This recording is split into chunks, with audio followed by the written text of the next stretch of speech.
need to do when you take a loss. Number one thing is do not enter another trade.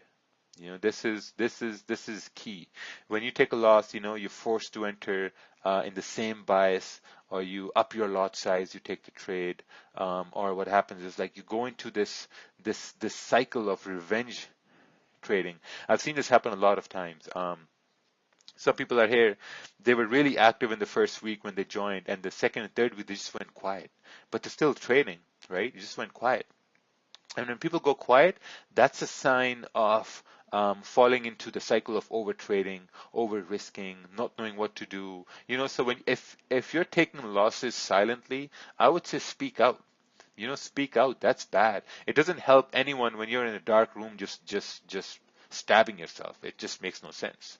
So if you're taking losses, like I tell guys, hey, listen, if you're going to take 2 losses, speak up. Speak up about it, because most times what happens is that psychologically we're not ready to take that loss. Psychologically we're not ready. Like when we take a loss, that's like, oh man, I see these people winning all the time. How come I'm losing? How come I'm taking the losses? And if you don't speak up, you're not going to get better, because it may sound corny, but you need your voices to be heard. One rule I have when I take a loss is to at least wait for 1 hour candle. If I'm taking a loss, I'm waiting at least 1 hour candle to close.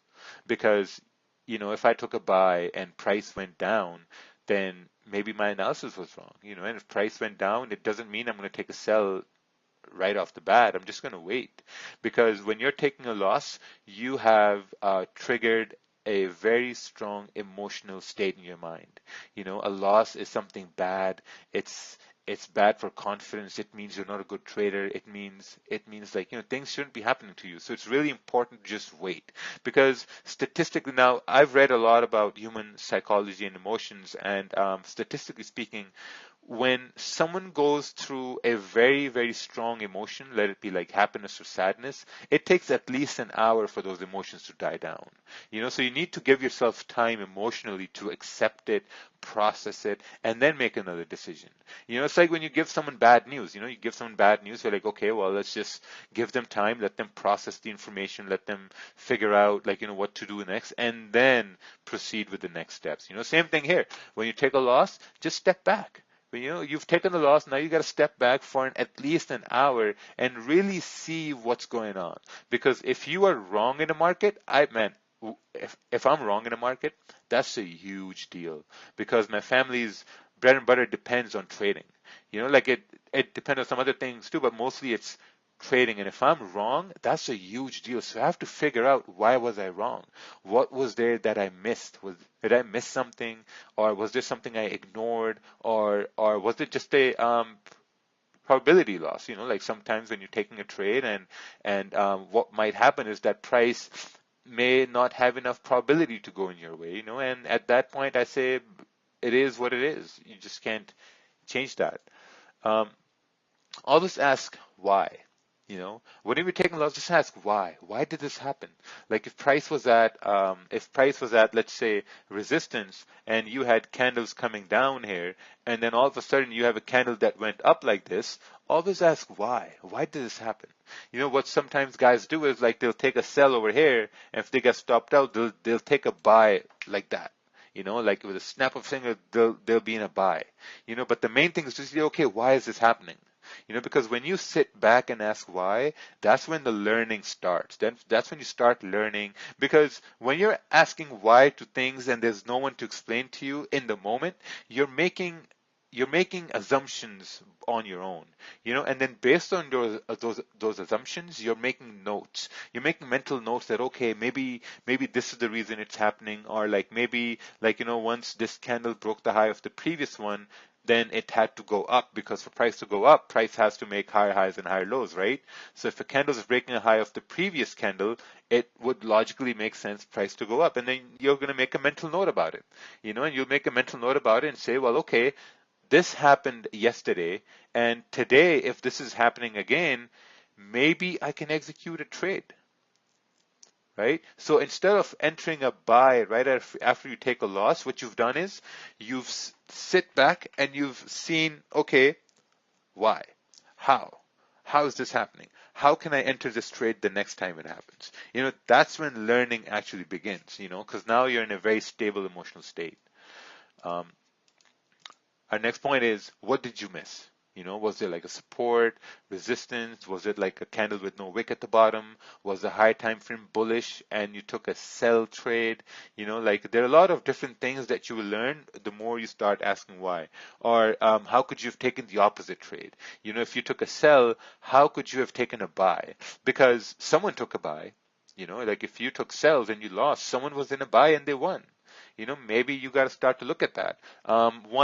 One mistake I see people make all the time is that, well, there are a lot of mistakes I see make all the time, but like the main mistakes are, let's say if you have a support right over here and you have a candle coming down, one mistake is going to be that, like if a candle comes down bearish, even if it closes like this, they'll take buys at support. They'll take buys at support because, it's a very strong support. It's a daily support. So price is going to bounce. But sometimes what happens is, now this has happened to a lot of guys here too, that you'll be greeted by a big candle like this going further down, and now you're in a drawdown. So someone can turn around and say, oh, well, that's a stop hunt. But what about the people who are in sell? If someone's in sells from up over this point, they're in massive profits at this point. That's not a stop hunt for them. That's like a continuation because they're in a sell and they're like, well, candles are bearish, so I might hold my sells, and then they get this candle coming down. So always look to see that, okay, so if you took a buy at support, did it really make sense? The candles were bearish. Yeah, they were closing above support, but there was no bullish candle. So maybe at that point you could say, okay, maybe next time I'm going to wait for a bullish candle to form. Because if you can get a bullish candle forming at support, let's say like this, then you can say, okay, now support has been formed, and maybe now I want to take a buy. Right? So it's really important to just always look to see that, okay, if I lost a trade, someone won a trade. What was there something that they saw which I didn't see? Right? So that's a little challenge you have to put yourself through. Accept that you were wrong and someone was right. Why? So it's the same point we went to previously there. Like, always look to see that, okay, how were they right? How, like, was I wrong, or what's there something I could have done differently? So we're going to look at some examples over here. I've come up with some examples here, and we're going to look at these examples now. And we will look at these examples from a perspective of taking the aggressive trade, because I think most losses, they happen when people take aggressive trades. So when you're taking aggressive trades, that's where most losses happen. So first of all, what's happening here is that price is bullish, right? At the same time, it's coming into this resistance area right over here. We are bullish. I think this was the 4-hour time frame. Price is at like a potential resistance. So if a candle closes bearish, then there's going to be a better opportunity to take a sell, because we had candles, they start to come up over here, so they had clean candles, clean traffic. So then we could have candles start to come down if you see a bearish candle right over here. Right? So now we have a bearish candle forming here. Now, if someone was to take an aggressive trade, they would say, well, okay, it makes sense to take a sell and anticipate the next candle to respect this high and then continue moving down, right? So let's say if someone does execute that sell, and let's see what happens here. The next candle forms like this. Next candle forms like this. It breaks the high, and someone might say, well, I'm going to remove my stop loss from up over here because this candle closed below these two candles here as well. So it still does make sense because candle now, next one may start to go down. So what happens next is we have a candle start to go up now. So at this stage, they might be like, oh man, like, what, now I'm going to draw down. I don't know what happened. So if we backtrack this, what really happened here was, now, let's say you took a sell and you took a loss, right? So how could we see to take the correct trade, right? What could we have done to see that, hey, maybe we could have taken the correct trade. So let's take a look at this first. So basically what was happening was that before all these candles printed, you had price right over here, right? You had price right over here, and price created a fresh resistance here in this level, so we had candle that went bearish like this, right? So now when a candle goes bearish after a bullish candle, you have resistance formed. This is a fresh resistance formed, right? You're like, okay, resistance formed, and the next one should go down. And what happens with the next candle? Next candle breaks the high of the previous one, and it forms a fresh support, right? So now you have a support formed, and when you extend it, you're like, okay, well, there was a resistance over here as well, and since price is in an uptrend and we formed support over here, maybe now if this is a 30-minute candle closing bullish, there's a chance that the next candle may go bullish instead of going bearish, right? This is what we learned in the webinar, which we did on the 17th May in the topic of candle trends. If someone who doesn't understand this, you have to go through the candle trends section, right? So then you're like, okay, well, if this is closing bullish, there's a high probability next one is going to go bullish either as well, right? So next one start to go up. So now you see how we have what we've done here essentially is moved this from up over here to down over here.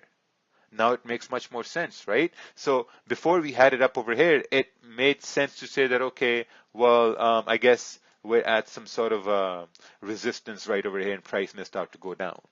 But if you're following candles, you're like, okay, well, we had one candle closing bullish, then we had a candle closing bearish, and then we had another one closing bullish. So if that candle is closing bullish, maybe it's creating a support over here in an uptrend. So you're like, okay, perfect. Now I'm going to keep this in mind and I'm going to take it into the next trade. So now we've seen it, and now we're like, okay, now we have actually learned something from this loss. Because these things are going to happen over and over and over and over again, and the notes you're going to make when you take a loss, those mental notes and written notes, they will really, really help you identify these things. So let's take a look at the next example here. Let's see what we got.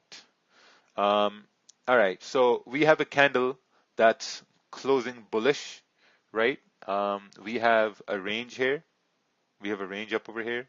It seems like we're creating some sort of a support, and it seems like the next candle should make a lower wick and continue to go up, right? This makes sense. As like we're in an uptrend, and price should, make a lower wick and start to go up and retest this high.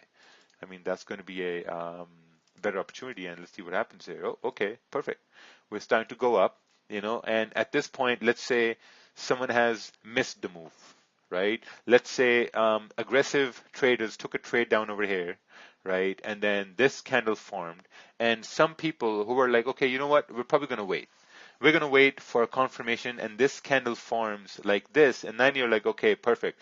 Now I might want to take a trade, and then the next candle forms like this. You're like, okay, well, we're still making higher highs and higher lows. The candles are still bullish, and there's a very, very high chance the next candle is going to come up to retest this range because, there's a higher probability for price to retest the high or low it makes. So perfect. It looks good.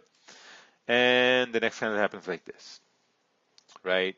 Now, either you had no stop loss, either you removed your stop loss, or you had a stop loss. In both three cases, in the first case, you were wrong. Because you had a stop loss, price came down, hit your stop. You're like, okay, I was wrong. I don't know what happened. And at the same time, if you didn't have a stop loss, then you're just purely wrong. So now let's take a look at this and say that, okay, how could we have anticipated that this price is going to go down, or maybe price is not going to go up, right? So let's backtrack this and let's take a look at this. So when this candle formed bullish, right, you had a really good entry to take a buy for price to continue to go up. Your risk from this point was down over here, right over here, and your reward was up over here, right? So let's say this was like, I think this was like 1-to-1. One to one stop loss is 1 and risk reward is 1. Then you have a candle that closed like this, candle closed like this, and you're like, okay, well, it should still go down. I mean, you can see that the wick is getting smaller, but it doesn't really matter because, next candle should continue to go up. And the next candle closes like this. Now, when you had this bearish candle coming down after this weak bullish candle closed this one, now maybe this means that there wasn't enough volume in the market, right? It could mean that, right? There wasn't enough volume in the market because the body is small. So you start looking at these things. You're like, okay, well, for price to go up, you needed a nice, healthy candle. But what happened was you saw a very weak bullish candle, kind of like open and closed at the same time. So maybe now you make a mental note to say that, okay, if I'm in a trade and if I see a weak body candle forming, maybe the probability of price continuing in that way decreases. So I might want to reduce my risk or take some portions out. At the same time, when this candle is closing like a weak body candle, the range also gets smaller. So even though now your risk reward was 1-to-1, right? This is really important now, okay? Even though your risk reward was 1-to-1, and sometimes people get really stubborn in getting their 1-to-1 risk reward or 1-to-2 risk reward. I've seen it happen. I've seen people putting their TPs above resistance right over here, saying that, oh man, I don't take 1-to-1, I take 1-to-2 all the time. But logically speaking, that 1-to-2 is above resistance. We haven't broken resistance to get to that 1-to-2 risk reward. So now you're making this mental note that, okay, maybe this candle closed a weak bullish candle. Now maybe in the future I might want to secure positions or take profits and not being greedy or stubborn at the time. So now that's the learning that you're doing and figuring out that, okay, maybe small body candles mean there's less volume in the market to continue in that direction. That's how I learned. That's how you learn. That's how, when you look at your losses, when you start identifying how it did not work out instead of saying that why it should have worked out, because like I see people, they argue with me all the time. They're like, well, I took this trade and it should have gone up. I should have done this, should have done that. Market doesn't have to do anything. It does what it does and it's always right. And when the candle closed with no body, maybe make a note that, okay, maybe this means next time it happens, I'm going to be more careful about it. Would a better entry be after close of the first bullish? Yes, that's what I mentioned, after the first bullish candle. Right? But we're talking about how to see how you could have taken the opposite trade, or how could you have been more safer. That's what we're discussing in this webinar. All right, let's move on to the next example here. Let's see what we have here. All right. So price is bearish, right? I think we formed some sort of resistance right over here. We formed some sort of support right over here, and candles came down. They were bearish. We formed this big wick down over here. So let's take a look what happens with the next candle. Next candle has gone bearish. So before this candle formed, there were no buys, right? Because this is a big wick here. There's no buys. There's no sells because candles are not closing bearish. So there's no trade. Next candle forms like this, right? Now, by the show of just like one word or whatever, what's the probability that the next candle will continue down filling this wick? Pretty high, right? Because you have this candle closing below these candles here. So you could say, okay, you know what? There's a very high chance next candles go down. This is actually a 1 hour time frame, right? This is a 1 hour time frame. So let's see what happens with the next candle here. If you go to the next candle here, next candle starts to go up. It attempted to go down. It made a wick going down, but next candle just went up. And now you're like, oh shit, man. Okay, this candle went up. What was there something I didn't see in the moment? What was there something that I missed, or there has to be something, right? So now we've taken this loss, and this is actually a higher time frame. This is a 30-minute No, this is a 1 hour time frame. So now we're going to go down to the smaller time frames to see some more information. This is a little bit of a advanced trade. So now this rejection, this wasn't the rejection. This is like a big range. So when this candle closed bearish, there was a very high chance for the next candle to continue down, fill this wick, and bearish, right? So let's take a look at the small time frames here. All right, so this moved down. This was the big wick down, right? This was the big wick down right over here. Once this wick happened, you had 1, 2, 3, 4 candles close. So this was the close of the 4 candles, right? Once this candle closed like this. So once this was the close of the 1 hour, and then you have, no, this one right over here, and then you have 1, 2, 3, 4. So these are 15-minute candles. So what I'm going to do is I'm going to mark this candle down as 1. So just take a mental note of this candle as 1, and that one candle ended right over here.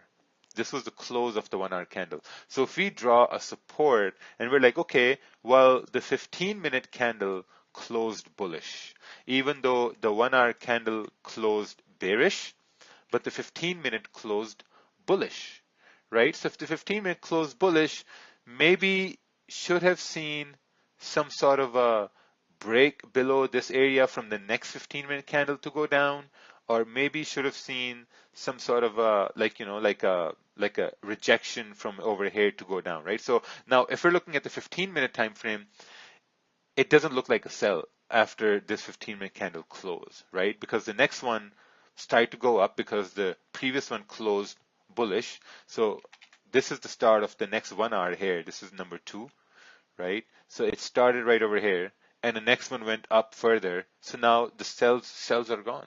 There are no cells. And then this is the third 15-minute candle of the 1 hour. And then this is the fourth and the last 15-minute candle of the 1 hour. Looking at the 1 hour, it seems like, it does look like 1 hour first went down, right? It does look like 1 hour first went down and then it went up. But when we really look at the candles, it seems like the last 15-minute candle went all the way down and then it closed all the way back up with the no wick on the top. Take a look at the 1 hour. Look here, no wick on the top, right? So this is how now you can say that, okay, well, even though after this kind of close, it meant we're going to go down. But now when we look at the smaller time frames, there wasn't any confirmation it's going to go down unless this 15-minute broke the low of the previous 15-minute and you could take a sell with confidence to go down, right? So now you've done some learning here. Now it's not like, oh, why did this happen? You went to the small time frame to ask, why did this happen? How? Because you didn't expect this to happen. I would have never expected this to happen. I would have seen this in live stream and I would have said, all right, boys, time to make a lot of money. Let's take some sells. But then this happened. So always looking to see, okay, why? Why did this happen? This 15-minute candle closed bullish, which was the close of this 1 hour. And this is the start of the new 1 hour candle, which went bullish without breaking the low. This is why it's really important. This is why they say that that you look at the higher time frame trend. Higher time frame trend went bearish, so it made sense to go bearish. But then you look at the smaller time frame confirmations. So this is the smaller time frame confirmation. There was no confirmation for a sell, right? So now you've taken a loss, and you're like, okay, I'm going to take this learning process into the next trade, right? Let's take a look at the next example here. So you have price that's going bullish, right? We have bullish momentum, candles are consolidating over here, and then you have a candle open like this, that closes like this. Now, what are the chances the next candle is going to go up? It's pretty high. Martin thinks it's really high. The rest of the gang thinks it's pretty okay. I don't know, but it looks like it's really high. So you're like, okay, you know what I'm going to do? I'm going to take a buy and have my stop below the candle, and the next one is going to go up, right? Bullish momentum.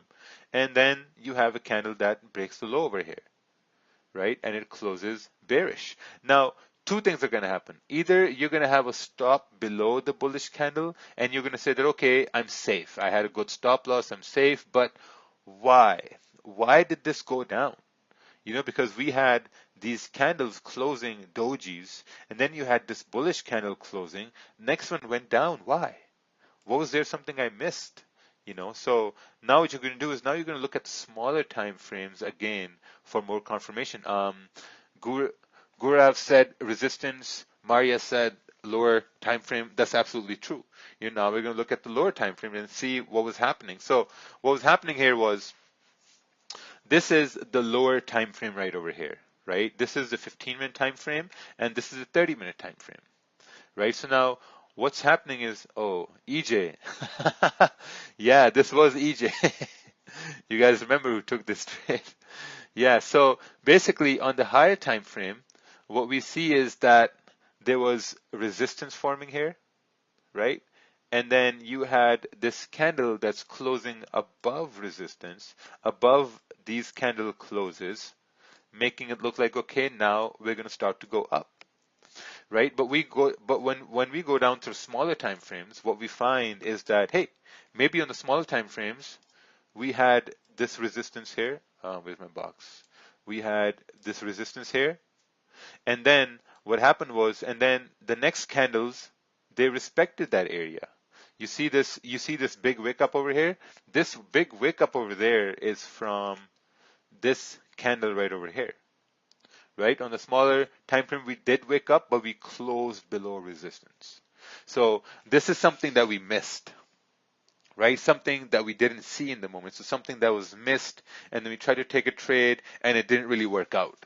So it's very important. Just go down to small time frame and see that, okay, what was there something I missed? What was there something I didn't see at the point? What about if we wait to break above the confirmation candle? Yes, that works. That works. But at this point, we're just looking to see that, okay, how could we have made the analysis better? And this just comes with practice. I don't expect this to come, overnight. It just comes with practice. The more you see it, the more you do it, the more look at your losses with excitement to see, okay, what can I learn from this now? What's there to learn instead of just going in apeshit mode and start taking trades after trades and revenge trading. It's very bad and pretty sad at the same time. All right. So we have this situation happening over here, right? This situation is happening, and we have a range right over here. Prices at a resistance over here. It seems like it's creating a support down over here. So we're going to see what happens with the next candle here. Okay, we have a little bullish candle forming right over here. Weak Body, no buys because it's at resistance here. No sells because candles are bullish. And then we have a candle that's closing like this, a bearish, right? If this candle is closing bearish, we know that there's a support right over here, and it's not enough range for this candle to go down. If someone was to take a sell over here, the other one can say, well, man, like there's not enough range over here. It's a small range. So a better trade might be below that support and coming into this range right over here. That would be a better trade, right? So let's see what happens here next. Next, you have candle breaking down, right? Candles breaking down over here. Now, what's the chance the next candle is going to continue down to fill this wick? I think there's going to be a very high chance, because that's something that we're looking for. That price is gonna, it broke down over here. It might make a little resistance in this area and then start to going up because price didn't really break above this resistance here. So like a retest, logically waiting for a retest would make the perfect sense to sell, right? But and the next candle goes up like this, and the next candle kind of like does it thing right here and starts to go up, and now you're like, oh man, why did this happen? Why did this candle make a wick down, close below this area, and why did the next candle start to go up? So someone who's new, you might be like very disappointed in this because all what you've learned is that if a candle breaks below a support and it leaves a wick, that means there's range for the next candle to continue down.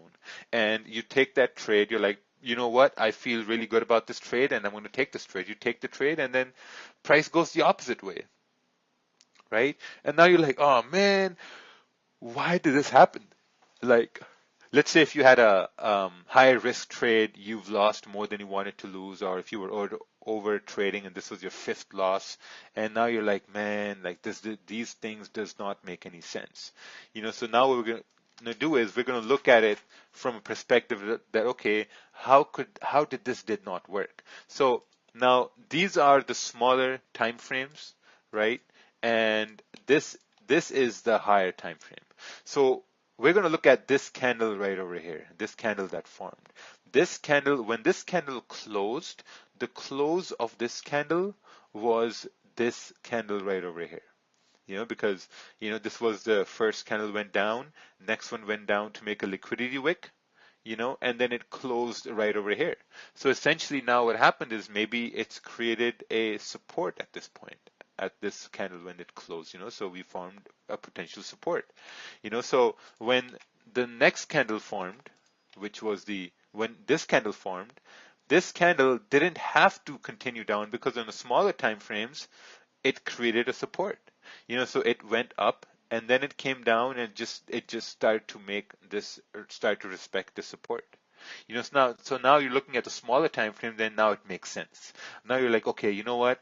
I took this sell, it didn't work out. Now if I look at the smaller time frames, yeah, okay, it makes sense.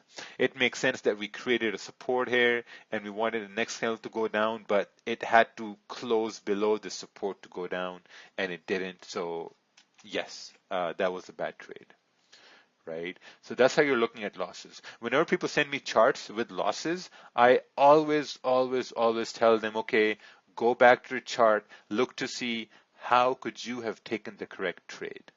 I'd say 80% of the time they come back and say, okay, man, I know exactly how could I have taken the correct trade. And that's a learning thing that's happening at that point. When you're over trading and revenge trading, there's no learning happening. You're just trying to fuck yourself, and that's no good at all. Like, like we're all in this mentorship. We all do, we attend webinars every morning. We do refresher webinars bi-weekly. And if you're just over trading and over risking just because you're taking one loss, that's not going to help you at all. So you always have to, whenever you take a loss, look back and say, how could I have taken the opposite trade? How could I have made this thing better? Right? Let's take a look at this here. Now, over here, what's happening is we basically have a support, I think, right over here. We can't take a sell because we have kind of like a doji forming here. We can't take a buy because there's no bullish candle, so we're just kind of like waiting at this point. And when we look at the next candle, see what happens. Oh, next candle starts to go down. Next candle starts to go down over here. It broke support, so it would make sense for the next candle to kind of like create like a mini resistance and then continue moving down. But next candle rejects the area, right? And then we form some sort of support over here, and then price starts to go down. So one thing I see people do all the time is that what they will do is that they'll see price go down, right? So here's what's happening, right? When you're in a group, right, and when you're in a trading group and people are in cells, you see candles forming, right? Candles are forming, and when this candle is forming, this candle is going down, it's retracing, going down, it's retracing, going down, it's retracing, and when it's doing that mini retrace, you take a sell. You're like, oh, fuck it, I'm going to take a sell, it's going to continue to go down. If it's something like gold or GJ or GPAUD or something that moves really fast, you're like, okay, you know what, I'm going to take a sell. And you take a sell. This is called a fuck it sell. And I'm guilty about this. I do this sometimes, and a lot of you people, you're also guilty with this. You do this all the time too. When price is moving fast, you take a sell. You're like, okay, we've broken support. It's going to go down. I'm going to take a sell, and it's going to go down.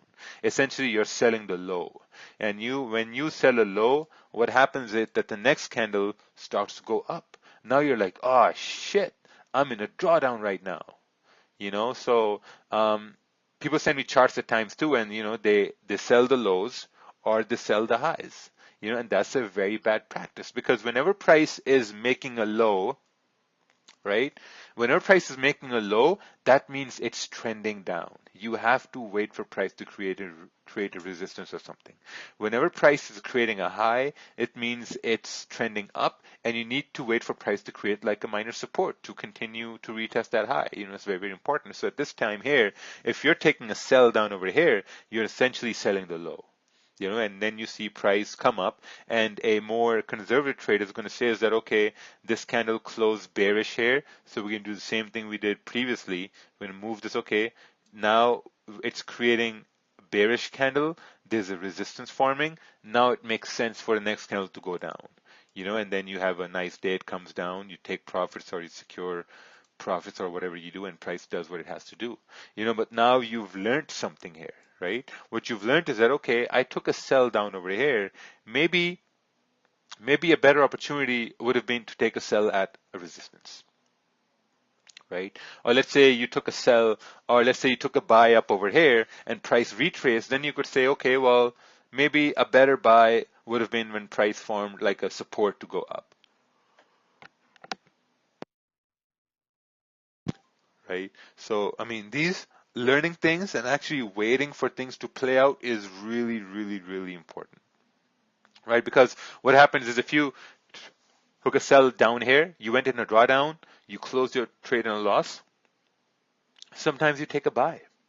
You see this candle close bullish, and you're like, okay, perfect. We've created a support right here, right? We've created a support right here, and now I'm going to take a buy for price to go up.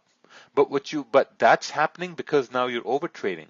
When you're over trading, your brain is running like a hamster wheel on steroids. Like it's just going really, really fast. You have a lot of emotions involved. You're like, okay, I took a sell, price went up, shit, I'm going to take a buy because, candle closed bullish and it formed support.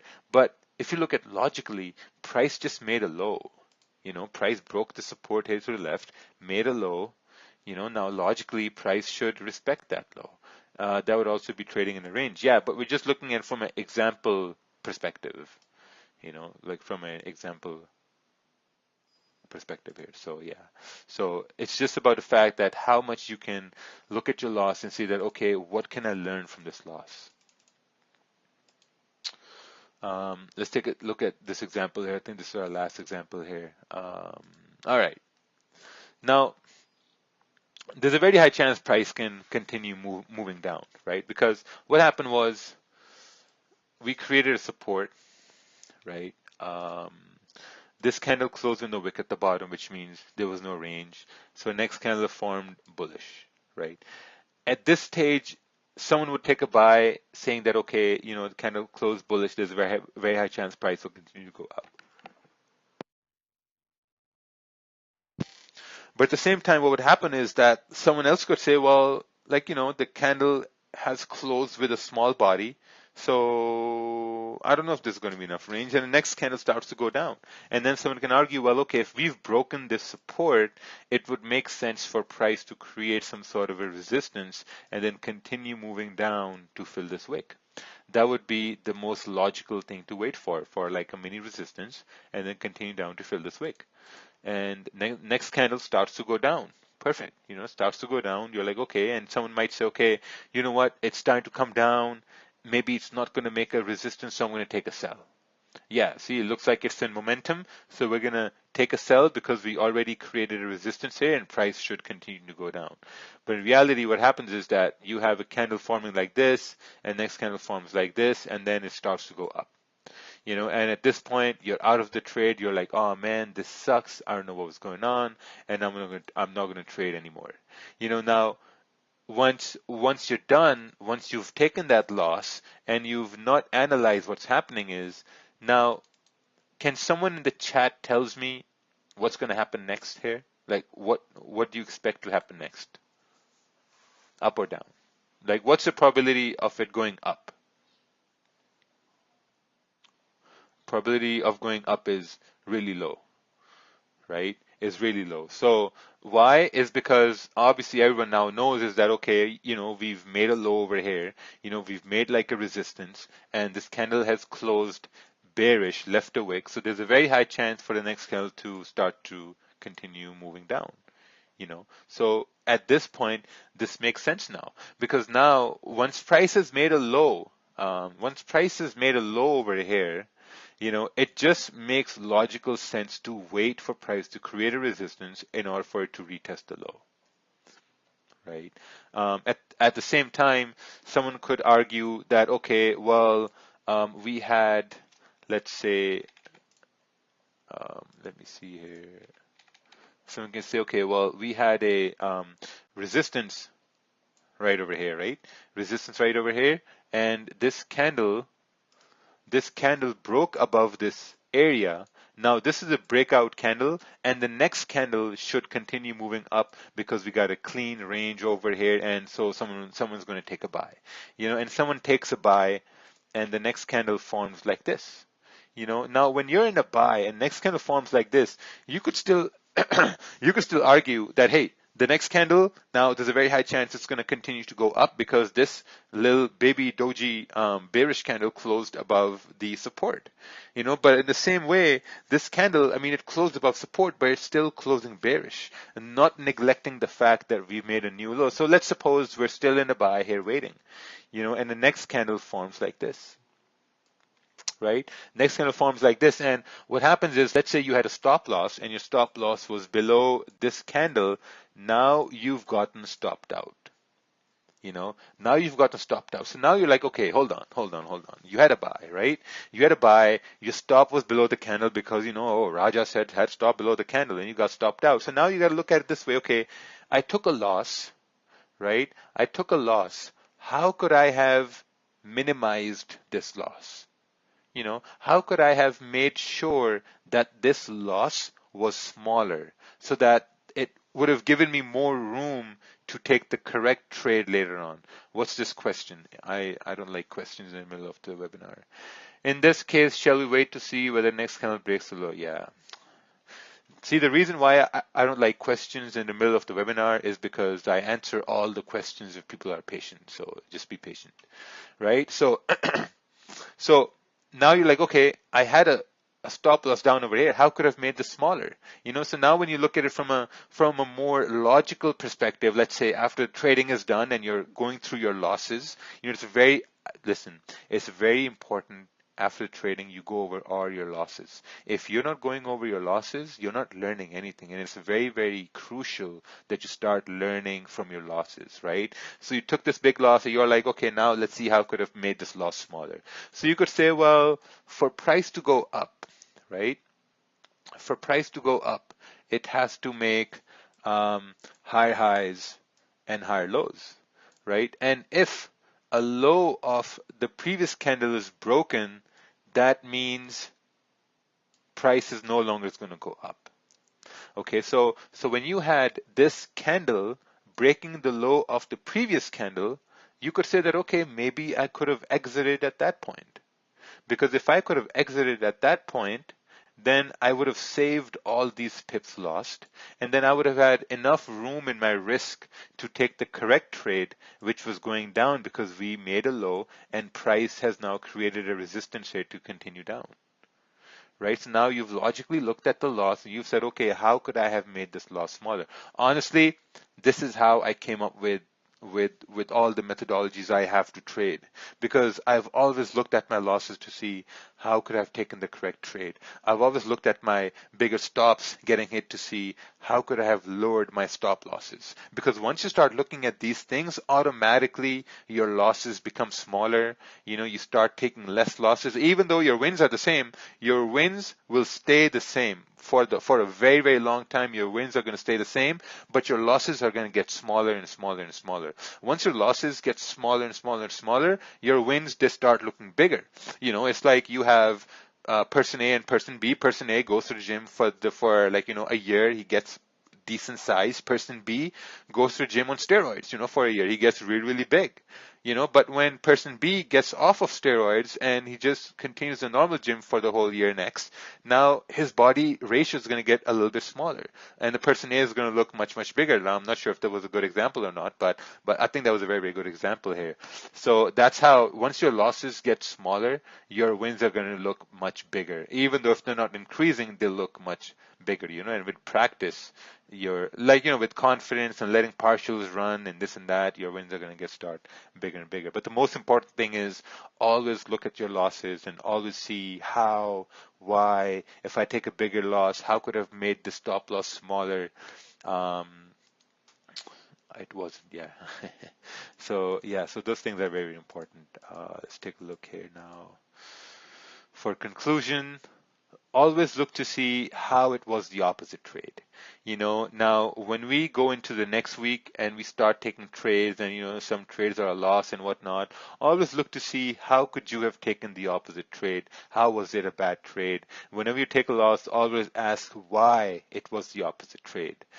Be excited when you take a loss, as it will be a learning lesson all the time. Whenever you take a loss, man, when I take a loss, I'm like, oh, perfect, I took a loss. There's something I missed. There's something I didn't know, so now that's an opportunity for me to learn, because if I can learn that after taking a loss, next time I'm going to make money on it, and that's exciting, because that means now I'm not going to take a loss. Now I'm going to take a win, and that's going to turn into some, like monetary gain. Same scenarios will happen all the time. Learning from losses will keep you prepared. This is very important. Sometimes we win, sometimes we learn. Exactly, Mr. Halil here said it right. Like, you always learn. You don't always lose. You're always learning. At times you will have a perfect trade. There would be clean candles to the left. You'll have perfect support. Every time frame will say, it's a perfect trade to take. You'll take the trade, and then it'll be a loss. And at that time, there's no explanation, and you can just say, well, it is what it is. Sometimes it's just a probability of a loss. Sometimes it's just that little probability of you following your plan, then that 10% probability or 20% probability or 30 comes around and that trade doesn't work out, and then you say, oh yeah, it was just a probability, it didn't work out.